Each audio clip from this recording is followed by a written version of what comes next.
কিসের জাস্টিসের জন্য, কিসের জাস্টিসের জন্য নেমেছেন? এত বড় একটা ঘটনা ঘটে গেল, আপনি কি কোনো কিছু জানেন না যে এই আজ পর্যন্ত 15টা দিন হলো একটা বিচার করে একটা কোনো শাস্তি পেয়েছে কি? সন্দীপ ঘোষকে শুধু ধরা হয়েছে, সন্দীপ ঘোষকে তার সাথে আরো অনেকজন আছে, তারা কোথায় গেল?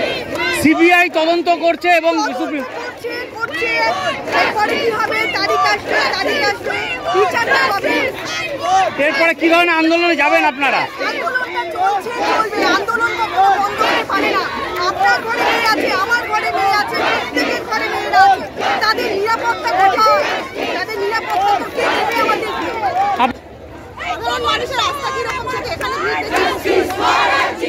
সাধারণ মানুষের যদি আস্থা থাকতো তারা কি পথে নেমে আসতো? কি ধরনের আন্দোলন, এরপরে কি ধরনের আন্দোলনের পথে যাবেন জাস্টিসের জন্য?